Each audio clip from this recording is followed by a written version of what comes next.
wafdi ballaaran uu hogaaminayo gudoomiyaha shirkadda wadaniga ee ka ganacsata xabkaha iyo faleenka asli maydi iyo khubaro cadaan oo ku xeel dheer arrimaha beeyada ayaa si ballaaran loogu soo dhaweeyay degmada Celifina gobolka Sanaag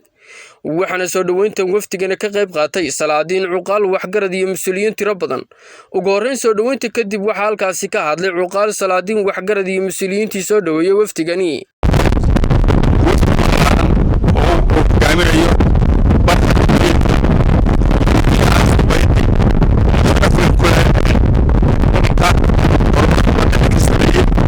soo dhaweynaa shirkadda asli maydi oo gobolka Sanaag soo gaadhay saaka waxaan ugu hambata gaar ahaan degmada Celifin shirkaddaas oo ah shirkad waxqabad maamul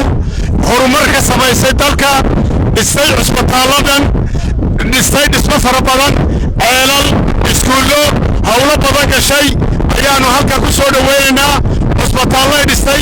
iskuullay dhisay ceelal bay qotay horumar bay gobolka iyo dalkaba ka samaysay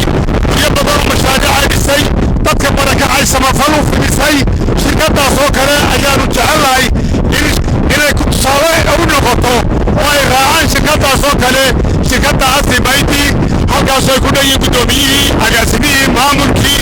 iyo asxaabtii kale la socotay geesta kale waxa iyaguna halkaasi ka hadlay oo ka mahad celiyay soo dhaweynta ballaaran ee loo sameeyay gudoomiyaha shirkadda asli maydi ahna mulkiilaha shirkaddaasi Barkhad Jibriil Xasan iyo waliba Sheldon Welwel iyo Mrs Diana oo kamida macaamiisha iibsata beeyada sidoo kale waxa isaguna faahfaahin dheeraad ka bixiyay socdaalkan iyo mashaariicda ay ka wadaan gobolka Sanaag maamulaha mashaariicda gobolka Sanaag ee shirkadda asli maydi Cabdiraxmaan Xuseen Digaale degmada Celifin oo mahad celinaya ilaahay ba mahad leh mahad labaad Sheldon Welwel oo ka socda shirkadda Dotario hay'adda Healing Hands oo noo qabanaya dhakhtar weyn oo ballaaran noo dhisaya ceelal horena way qoreen oo sidoo ugu yiri iskuulana meesha waan ka dhisnay sanad kasta waxaan isku daynaa wax soo kordhina gobolka waxaan hadda ku soo dhaweynayaa Sheldon Welwel I'd like to say a couple of words, you know. Community, we're very excited to be returning after several months of lockdown due to COVID. We're bringing a team of medical professionals and technicians, and we're looking forward to opening up the Sanaag Specialty Hospital in about 1 month's time. We're happy to be with our partner, Asli Maydi. Thank you for such a warm welcome. It's really good to be coming back to Erogava to complete the hospital project, which we hope to complete some time back, but have obviously had some delays. And we have a busy month ahead of us getting it complete and ready for all of you in the community, and we look forward to making significant impact. Marhim, haddaan ku yara hormaro intii uu yiri Sheldon Welwel oo ka mid ah macaamiisha iibsata beeyadu wuxuu aad ugu faraxsan yahay soo dhaweynta ay u sameeyeen reer Sanaag shirkadda asli maydi gaar ahaan reer Celifin wuxuu qeexay oo uu sheegay inuu aad iyo aad ugu faraxsan yahay soo dhaweyntan ka shirkad ahaan asli maydi inay tahay shirkad deegaankan wax badan u qabatay runtii dadka iyo shacabka ku nool deegaankana ay jacayl iyo farxad iyo kalgacal badan u qabaan inay soo dhaweeyaan ka hor yimaadaan ayna sameeyaan mar walba soo dhaweyn mugu iyo miisaan leh intaas wuxuu ahaa Sheldon hadalkiisii haddii aan isdul taago Mrs Diana oo ah iyana xubin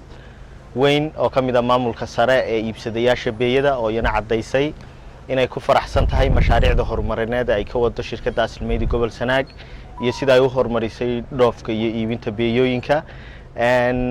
waxay kaloo aad ugu mahad celisay waxyaabaha loo baahan yahay ee adeega bulshada ah ay shirkadda asli maydi ka wado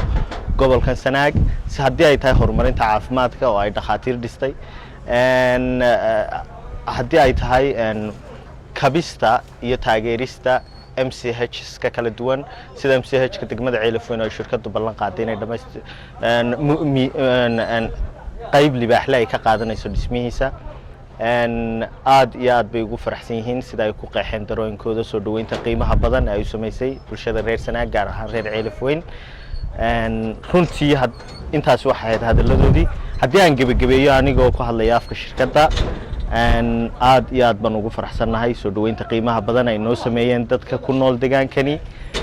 waa arrin lagu farxo waan soo dhaweynaynaa waan idinka mahadcelinaynaa wassalaamu calaykum rahmatullahi wa barakatuh geesta kale waxay kulan la qaateen guddidii wasiirada nabadeynta u joogay degmada Celif ee gobolka Sanaag waa Maxamed Suuta telefishinka qaranka Jamhuuriyadda Soomaaliland Celif weyn